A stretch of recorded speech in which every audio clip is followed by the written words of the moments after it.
ዓለማዊ መጽሐፍ ማንበብና መጽሐፍ ቅዱስን ማንበብ ልዩነቱ ምንድነው? ጊዜን ስለምፈልጋት እኔ ላሯሩጥ።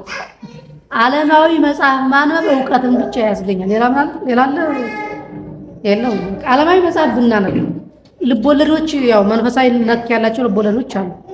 አሁን ይሄን ከማትስ ጀምረን እንደው ሙሉ የምንማራቸው እንደየክላሱ ብዛት አላቸው እንትናቸው ብናነበው ጽድቅ እናገኝበታለን?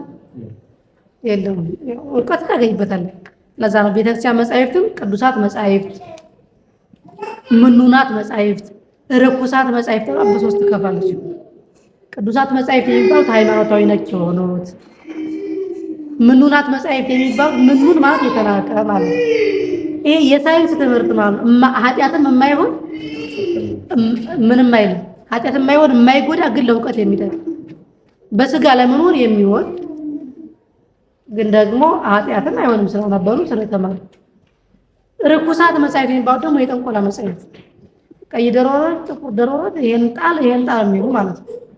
እነሱ ርኩሳት መጻሕፍት የአጋንንት መጻሕፍት ብለው ይጠራሉ። ስለዚህ ርኩሳት መጻሕፍትን ስናነብ ከሰይጣን ጋር እንተባበራለን፣ አንድ እንሆናለን። ምኑናት መጻሕፍትን ስናነብ የሥጋዊ ዕውቀት እናገኛለን። ዕውቀት ብቻ። መጽሐፍ ቅዱስን ስናነበው ሲባል ለዕውቀት አይደለም። መጽሐፍ ቅዱስ ለማያምኑ ለማስረዳት ለመመለስ እንዳለው ሆኖ እግዚአብሔር ለማወቅ እንዳለው ሆኖ ግን የመጀመሪያው እግዚአብሔርን የምናውቅበት ነው። ይቅርታ፣ የመጀመሪያው እግዚአብሔር ወደ ቤታችን እንዲገባ ነው። ሁለተኛው እግዚአብሔርን እንድናውቅበት ነው። ሶስተኛው የኃጢአት ስርየት አለ። የሚገርማችሁ ሰው ዓለማዊ መጽሐፍ ሲያነብ ዕውቀት ያገኛል። መንፈሳዊ መጽሐፍ ሲያነብ ግን የኃጢአት ስርየት አለ። መየማቀው የኃጢአት ስርየት አለ። ኃጢአቴን አሁን ዳዊት ስናነብ የዳዊት ልመና ይሄን እኔ እኮ ሰው አይደለሁም፣ እኔ እኮ አንተ ጽዋኮት፣ እኔ እኮ ትል ነኝ፣ ሰው አይደለሁም፣ ይቅር ባይነና ይቅር በለኝ። ንስሐ ነው ራሱ ንስሐ እኮ ነው። ይቅር በለኝ እኔ ኃጢአተኛ ነኝ፣ እኔ በደለኛ ነኝ። ልክ ይሄን ስናነብ ንስሐ ነው ማለት ነው። የኃጢአት ስርየት አለ። መጽሐፍ ቅዱስ ማንበብ ሌላኛው የመጽሐፍ ቅዱስ ማንበብ አጋንንት ያርቃል። የእግዚአብሔር ስም በተጠራበት ሁሉ አጋንንት ነው። ስለዚህ መጽሐፍትን ማንበብ ጥቅሙ ምንድነው? አጋንንት ያርቃል። ስንደነግጥ በስመ አብ ወወልድ ወመንፈስ ቅዱስ ነው። ለምንድን ነው? ሰይጣን ድርካል።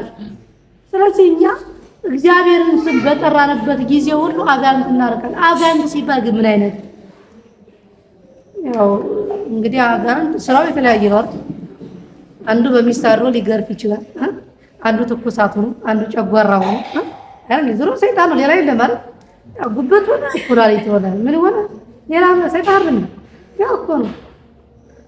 ስለዚህ በተለያየ መንገድ ሰይጣን ከሆነ ደግሞ ሚስት ሰይጣን እሱ በቀጥታ ስለማንታየው በሚስታችን ያድርና እንደ ጅራፍ ነው። ገና ስትመጣ ባልየው ሲመጣ በስድብ እንድታሞገው ያደርጋል። ወይም ባልየውን ያደርግና ገና ሀውጭ ሲመጣ ይቺ ምናምን እያለ እንዲመጣ ያደርጋል። ስለዚህ መጽሐፍ ቅዱስ ስናነብ ግን አጋንንት ያርቃል። እንደዛ አይደል? ሰይጣን ካልጠሩት አይገባም ይባላል። ባልና ሚስት ናቸውና ሁልጊዜ ማታ ማታ ይጨቃጨቃሉ። እና ማታ ከቤት ቁጭ ብለው ሰይጣን መጣ። በር ቁጭ እንግባ አለ። ያው ሰይጣን ሰራዊት አለ። መቼም ሌላ እንኳን ሲመጣ ጓደኛ ሳይዝ አይመጣም አይደል? ጓደኛ ይዘው ነው። እነሱ ለሰራዊታቸው ይዘው ነው። እንግባ አለ። ስማቸው ይጠሩና የለቀያ ሁልጊዜ ማታ ማታ አንቺ ሰይጣን፣ አንቺ ውሻ፣ አንቺ ምን ስለሚባባሉ ማለት ነው። አንተ እና በኋላ ቆይ ስማችን ይጠሩና ቆይታን አንቺ ሰይጣን እንደ ሀዝብ ባል አንቺ ሰይጣን አንቺ እያለ ይሻላል። አሁን ግባ አጨራረሷቸው። መጽሐፍ ቅዱስ ቢያረቡሳ ከበሩ የነበረው ከአጥሩ ውጭ ይወጣል ማለት ነው። እሱ ስንጠራው ከበሩ የነበረው ከቤት ይገባል። መጽሐፍ ቅዱስና እግዚአብሔርን ስንጠራ ደግሞ ከበሩ የነበረው ከአጥሩ ውጭ ይወጣል።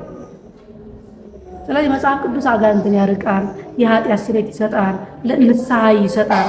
እንዳውቃችሁ የኃጢአት ስርየት ይሰጣል። እግዚአብሔርን እናውቅበታለን፣ እግዚአብሔርን ወደ ቤት እንጋብዝበታለን። በየቤቱ ግን የለም። ማታ ማታ አንድ ምዕራፍ በቀን አንድ ምዕራፍ በእውነት እንደምንም ብላችሁ በቀን አንድ ምዕራፍ አለች።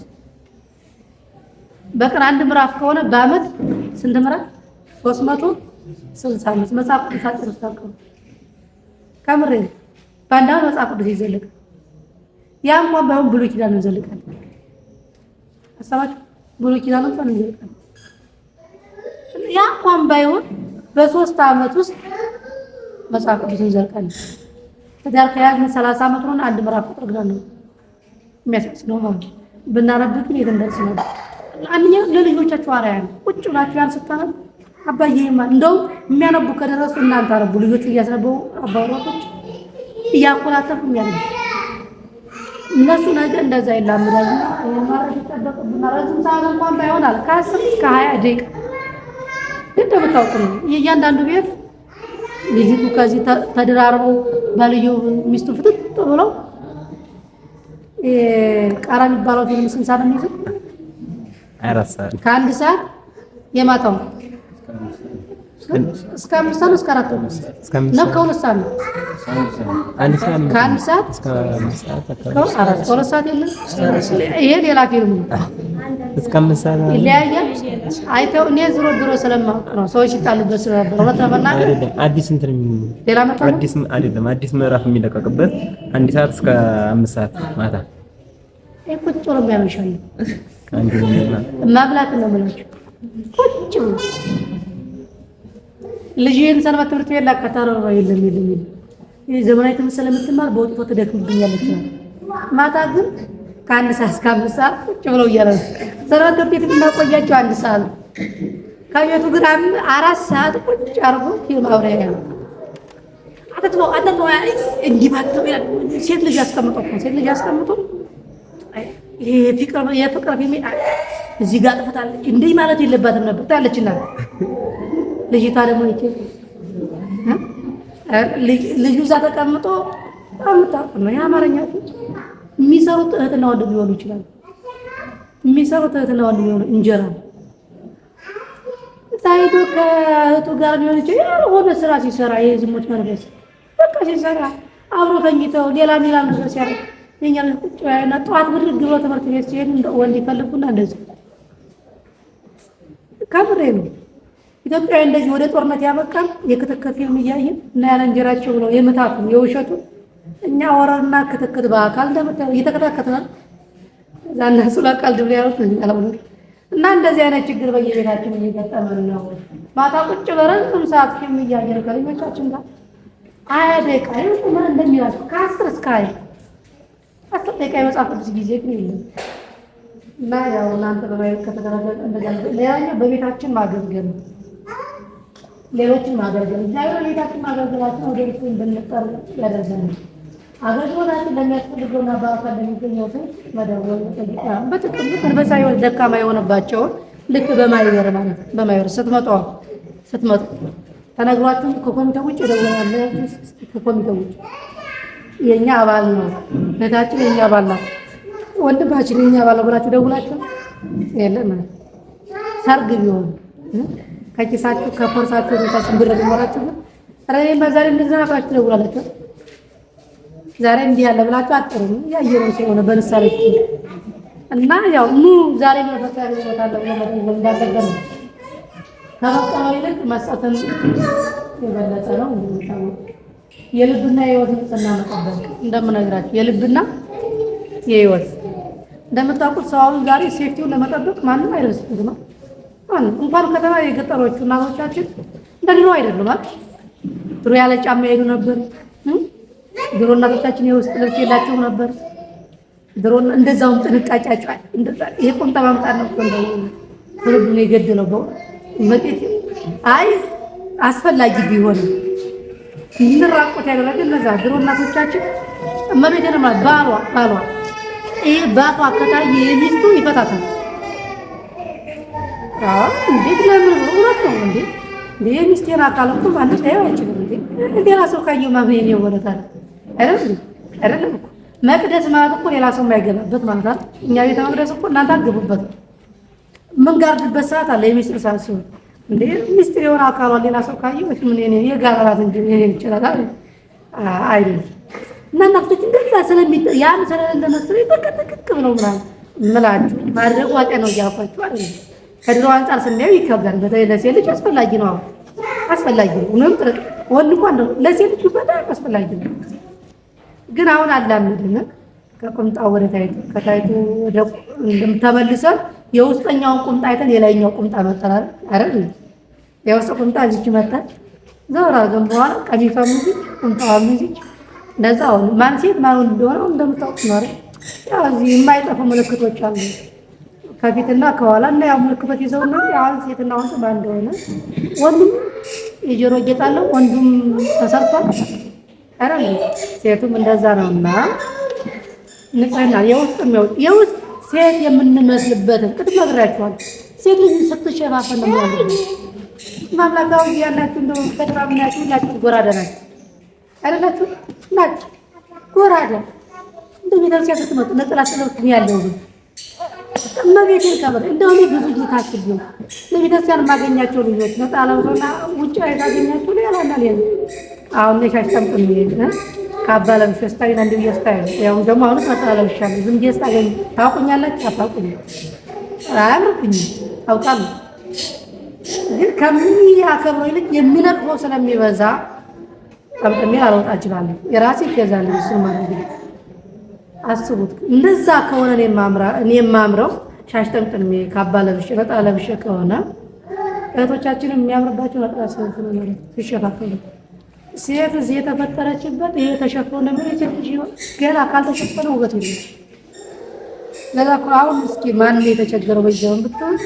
ወንድ ተቸግሯል በቃ ምንም ስሜት የለውም ደግሞ ምክንያቱም በተለያየ መንገድ የሴቶቹን አካል እያየሁ ነው ድሮ አካል ሲታይ ያስደነግጥ ነበር ሌላው ይቅር አይደለም ግን አይደለም ጾታቸው እየታየ ስለሆነ በማትረባት አይት በቤቴን ከምሬ ነው በማትረባት አይት በቀጥታ ስለሚታይ ማንም ሰው ቦታ የለም አሁን ወንዱ እየተቸገረው እንደው እየተገደደ ማለት ድሮ ወንድ አስገድሉ ውሃ ሲቀዱ መደፈር ነው አሁን ይደፈራል አለ ማር ብትይ ወንድ ማምላክ ከሆነ ያው ወንድ የሚደፈረው ሴት ይደፈራል ይላል ከምን አንፃር ሰው ወንዱ ይሄን ባየ ቁጥር ስሜቱ እየሞተ ሴቱ ደግሞ በዛው ነው ስለዚህ በውስጥም በውጭም ንጽህና መጠበቅ ካለባበስ እስከ ህይወት በውስጥ ማለት መንፈሳዊ ህይወት ከላይ ተጠራጣጥሮ ካባ ለብሶ ሻሽ ጠምጥሞ ውስጡ ሲታይ ደግሞ እንደዛ ነው ሁሉ መንፈሳዊ ህይወት የተከበረ መሆን አለበት ነው የልብና ህይወት ንጽህና ስንፍናን ማራቅ ይችላል ስንፍና ለስጋም ለመንፈሳዊ ህይወት ጎጂ ስንፍና ብዙዎቹ ኦርቶዶክስን ያልተረዱበት መንገድ ነው በዓል ስናከብር እንደ ስንፍና የሚቆጥሩበት ስንፍና መጽሐፍ ቅዱስ ግን አይደግፍም ምን ይላል የመጀመሪያ የማይሰራ አይብላ ይላል ታልኳችሁ ከዚህ በለጠ መቃወማል የማይሰራ አይብላ ሌላም ተውት ሔዋን ሰይጣን ወደ አዳም ሄደ ሊያስት እንዴ አለ ወደ ሔዋን ሄደ ሔዋን ምን እያደረገች አገኛ ነው የሚለው እግሯን ዘርግታ ከእንስሳትና ከአዕዋፋት ጋር ስታወራ አገኛ ስራ ፈት ሲል እንደዛ ነው ለጋንዱ ጋር ተዘሙ ነው ይሄን ስላችሁ ግን ኢኮኖሚ አጥሯት መስራት ማትችል ማለት አይደለም ጤና ገዷት መስራት ማትችል ማለት አይደለም ዝም ብሎ የሚውሉ ወጣቶቻችን ስራ ባለፈው እየተማማር ነበር አይደል ሚካኤል ነበርና ጥያቄ ብለን ስናወያይ እህቶቻችን ምናምን ይሄ ባል ሚስት መውደድ እንዴት መለኪያው ምንድነው ብለን ስናስተምር አይ እኛ ከቢሮ ወተን ማታ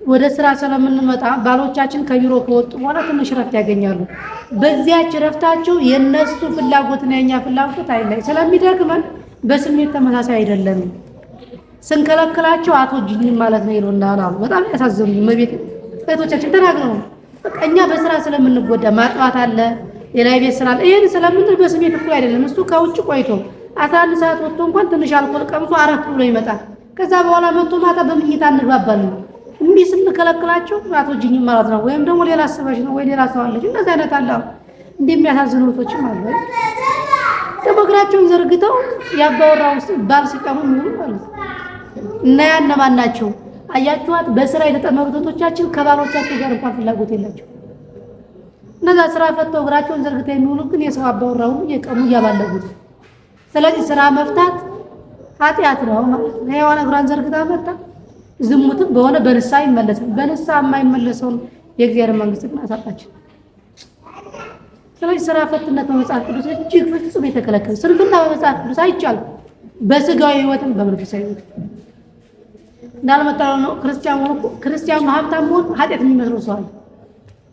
ስለዚህ ስንፍና አግባብ አይደለም። በሁለቱ የተከለከለው ስለምሳሌ ምን ማለት ንጹህ የትኛውን ቤት ሁለት ቤት ሰማችሁ? ሁለት ቤት አንደኛው የህይወታችን የህይወት ቤት ነው። ይሄ እግዚአብሔር ማደሪያ ነው። ሁለተኛው ቤታችን ደግሞ ቅድም እንደነገርኳችሁ ትንሿ ቤተክርስቲያን የተባለችው ቅዱስ የሆነ ሩካቤ የሚደረግባት የምግብ ውጤት አይደለም። ክቡር አውስቦ በኩሌ ወለምስካበውን ያልወጡ ሲበር ጋብቻ ክቡር ነው። ለምኝታው ርኩሰት የለበትም የተባለበት እሱ ዘር የሚጠቃበት ካህን የሚወለድበት ጳጳስ የሚወለድበት መነኩሴ የሚወለድበት እሱ ቤት ነው ማለት ነው። እዚህ ያገባችሁ እጃችሁ ነው ያገባችሁ። እሺ ያገባችሁ ስለ አሁን በትዳር የምትኖር ምናልባት አግብቶ የፈታኝ ነው። አሁን በትዳር ያላችሁ ታውት ማሰራት ከሆነ ታውት የምታገቡ ባገቡት ብቻ የምታገቡት ገና እንደው ያው የምናስበው እንደዛ ነው። እንዴት ነው ግን ያገባችሁ ተስማማላችሁ? በትዳር ወንዶች ይሉ ሴቶቻችሁ ነው ወይስ ተታከለ እንደድር እናንተ አማይናችሁ ፈረናችሁ ነው የሚመጣ እንደዚህ ኩልኛ ክርስቲያን የነሳ ላይ ስንጠራ እንደድሩ አንቺ ጅማል ያልተመቸኝ አይ እንደው የክርስቲያኑ ጥበብ ከክርስትናው ላይ ነው የሚገርማችሁ። እንደው በጣም የሚያውቁ ሂሳብ ማወራረድ ከክርስትናው ላይ ጎበዝ ነው። በጣም ጎበዝ ሂሳብ ይሰራ እንደው ክርስትናው ከህይወቱ ላይ ሂሳብ አይሰራ እና እኔ በጣም ናዝ ነው። የነሳ ላይ ስታስተምር 80 ሴት ይሆናል 40 ወንድ ይሆናል። አንድ ላይ ተሰፋ እንዲህ በዚህ ያለ ሁለት ያገባ ያለ ልዩነት አስቡት። 80 ሴት ይሆናል 40 ወንድ። እሺ እንደሚልና ደግሞ 70 ሴት ይሆናል 35 ወንድ። እኛ በነሳሌ ስናስተምር ስለምንቆጥር ነው ይቅርታ እንዲጃችሁ እንዲህ ስራችሁ አይ አሁን የሴቱ ቁጥር ስለበዛ ነው ይሆናል። ለዛ ይሆን እንደ ትምህርት ቤት ያላገቡ ይኖራሉ። ግን ቢሆንም ግን ትልቁ ነገር ያረጋር ባል ዛሬ ይመጣል ሚስት ነገ ትመጣለች። ለዛ ነው በትዳር ውስጥ አሁን ለንሳ አባት ፈታኙ ምንድነው ብላችሁ ቁረብ እንቁረብ አንዱን ቢላል አንዱን እንቁረብ አንዱን ቢላል እንደውም ዛሬ ሚስት መጣና ስለ ቁርባን ተማረችና ሄዳ በቃ ከዚህ በኋላ ዘመናችን አለ እዚህ በኋላ ምን እንጠብቃለን እንቆርጥ ደግሞ ዛሬ ምን ይዘሽ መጣሻል ስላልመጣ ማለት ወይም ሚስት መጣ እንደዛ ሁለቱም መተው ሁለቱም ግን እዛ ማን ለወጠው ለመሳት በተራ ስለሚመጣ አይው እድሜ 10 አመት ስጋው ደግሞ ቀጥረው ያልቆረባሉ እስከው ለምን ዛሬ ባል ይመጣ ነው የሆነ ገንዘብ ያገኝ አንቺዬ እንደው እንቁረብ እንደው አይደለም ይላል በዳ ገና የልጆቹ አሉ የሱቁ አለ ትላለች። በሌላ ቀን ደግሞ እሷ ትመጣለች አረንጃ አንተዬ እንደው ቆረብ አረዳ አንቺ እንደው ባለፈው እንዳልሽው ይላል። ስጋው ደግሞ ለመቀበል አስበው 20 አመት 30 አመት ቆይ ሰው ነው ምነግራችሁ። ለምን ሁለቱም አይመጡ እድር አይደለም መንፈሳዊ ጽድቅ ምንም በይ የኔ ስራ ለሚስት አይበቃም ያ ጽድቃት ምናልባት እንዲህ ስላችሁ በባል ሚስት የሚጸድቅበት አጋጣሚ ምን ባል ሚስት የቤቱን ስራ ሁሉ እየሰራች ባሏ መንፈሳዊ አገልግሎት የሚያገለግል ነው። ሰማችሁ? እኔ አሁን ማቃት ልጅ ነበርሽ በጣም ምስ የማይመጣ አገልጋይ የወር ደሞዝ ተቀብሎ ራሱ ወደ ቤት ይዞት አይሄድም። የራበው ካለ እንደ ብር ፈልጊ ይሉታል። ደሞዝ ሲነሳ ያውቁታል ሰዎች እንደ ብር ፈልጊ ሶ ተጨረሰ የተመለሰ ሲመጣ ምንም ነው ቤቱን የምትመራው ምንም እያለች ቃምታማው ሚስት ነው። እንደው የዛሬ በጣም የሚያሳዝነው ሲያደር እንኳን አድር ያለው አይደል እሷ ሙቶ ይሆን ያተሰሱ ዝሞጥራ እንደነበር አይደል ለምን ለአገልግሎት ነው ግን ምን ነግራችሁ እና አሁን ያች ሰርቃለች አጽር በባሏ ተሰርቃለች 100% ልጆቹን እሱ እያሳደገች ነው እሱ ደግሞ የሱን ስራ እየሰራ ነው። ግን አሁን የኛ ነገር ይሄን ስላችሁ ግን እሱ ከደም ይነርሳል እኔ በቀኛ እንዳትሉ እንደዚህ ይለያያል። እናንተ ምን እየሰራችሁ ትቆያላችሁ ሌላ ጉዳይ ነው። ስለዚህ ሊሆን ይችላል ግን የኔ ሚስቴ ያለ በቃ እኔ ተቆራው ይሄ ቄስ ይስቆ መቆረብ የለበትም ሁሌስ እየቆረበላት አይደል? ቤተክርስቲያን መጣት የለባትም እሱ ሁሌ እየመጣላት አይደል? አይደል? አረ ንስሐ መግባት የለባትም እሱ ሁሌ ሰዎችን ኃጢአት እያጠበ እግዚአብሔር ይታያለውልኝ አይባልም። ስለዚህ ስትመጡ በጽዋ ማህበርም ሁለታችሁ እንትሉ ከምሬ ነው። ሁለታችሁ ካልመጣችሁ አትረው የተራ መንፈሳዊነት መቼም ትዳራችሁ ትዳር እንደሆነ አታውቁም። መስጋሩ አታውቁምና ጋር ያለን ግንኙነት ነው በጣም የሚገርም ነው። ከትዳር ጋር ያለን ግንኙነት ከምን ጋር? ከእግዚአብሔር ጋር። አስቡት። እግዚአብሔርን አይታችሁ ታውቃላችሁ? እሺ ያገባችሁ ወንድሞች ትዳር ላይ እግዚአብሔርን አይታችሁ ታውቃላችሁ? ከበትና የነሱ ቆንስታችሁ እግዚአብሔርን አይታችሁ ታውቃላችሁ? እግዚአብሔርን ታመልኩታላችሁ? ታመልኩታላችሁ? እሺ እናንተ እግዚአብሔርን አይታችሁ ታውቃላችሁ? አታውቁም? በስራው በምን ታዩታላችሁ? እሺ በአካል እንዲህ ብላችሁ ጥላችሁ ነው እንደምታ አላያችሁት ማለት አላያችሁት ግን ትወዱታላችሁ? እሺ ባላችሁን ትወዱታላችሁ? አይታችሁታን ባላችሁ አላየንም እንዳትሉ እናንተ ቀልደኞች ናችሁ። ሴቶች አታምኑ የለም ነው የሚገርመው ማለት ነው። የኔን አካል እናቴ አላየችው። የሚገርማችሁ እናቴ አላየችው። አንደኛ በትምህርት ቤት የኖርኩት በልጅነቴ ያው እናንተ እንደያዛችሁ እንዳቀፋችኋቸው አይታ ሊሆን ይችላል። ነፍስ ካጎድኩን አላየችኝ። በትምህርት ቤት እንደወጣው ስለወጣው ሊሆን ይችላል። ኧረ የእናንተ ሳሳያላችሁ ለልጆቻችሁ የለም። አስቡ እናት ወልዳ ለእናት ያላሳያችሁ እሱ እናቴ ሌላ ጾታ ናት። አባት እህቶች ናቸው እንግዲህ የሴት ጾታ ተመሳሳይ ነው። ለእናታችሁ ጾታችሁን አሳይተቀበላችሁ አታውቁም አይደል? ባል ዘመድ አይደለም ከመግባታችሁ በፊት አናውቀውም። እንደውም ባዳ ነው የሚገባው። አስቡት ከእናቴ ፊት አውልቄ የማልቆም ከማላውቀው ፊት አውልቄ አካል የለም ለሷ አያችሁት? እሺ አሁን የሚስቴን አካሏን ሙሉ አይቼ ሚስቴን አልወዳትም፣ እግዚአብሔርን ግን እወደዋለሁ። ትክክል እንዴ? ለእናት አባቷ የማታሳየውን አካሏን ለእኔ ያሳይተኝ እሷን ያልወደድኳት እንዴት ያላየሁትን እግዚአብሔር ወደደ? ይቻላል አይቻልም። ሚስቱን የማይወድ ባሏን የማትወድ ሴት እግዚአብሔርን ወደድኩ ነው እንደ በፍጹም ውሸት። እንደው የሆነ ያን ስሜቱን ያረካላትን ሚስት ባሏን ሚስቱ ዘሩ ያን ከቤት ወጥ ዝም ብሎ ሲመጣ ርቦት እያለ እሷ ወጣ ወርዳ አዘጋጅታን ከምሳም ብላ አቅርባ የሰጠችው ሚስቱን የማይወድ ሰው እንዴት ነው? ምንም የማይሆን እግዚአብሔር ወደለም አይቻልም። እግዚአብሔር ጋር ያለን ግንኙነት ከሕይወት አጋራችን ጋር ካለን ግንኙነት ጋር የተጣላኝ ነው። አካሏን ያየዋትን አካልን ያየችው ሚስቴ እንደምትወደኝ እንደምወዳት እግዚአብሔር ነው ወደዋለሁ። ያው ስለተናገረ መጽሐፍ ስላለ ነው። ክርስቶስ የቤተ ክርስቲያን ራስ ነው። እሱ ደግሞ ስለሱ ሕይወቱን አሳልፎ ይሰጣናል። በሌላኛው ምሳሌ ሲመስል ባል የሚስት የቤት ራስ ነው። እሱ ደግሞ ስለሚስቱ ሕይወቱን አሳልፎ ይሰጣል። እና ይህ ነውና ባለን ግንኙነት ያው ሰው ሚስቱን ካልወደደ እግዚአብሔርን አይወድም ማለት ነው። ከዛ ቅዱስ ዮሐንስ ያለው ወንድሙን የሚወድ እግዚአብሔርን ይወዳል የሚል ግን እሱ ሐሰተኛ ነው። የሚያየውን ወንድሙን ያልወደደ የማየውን እግዚአብሔር እንዴት ሊወድ ይችላል?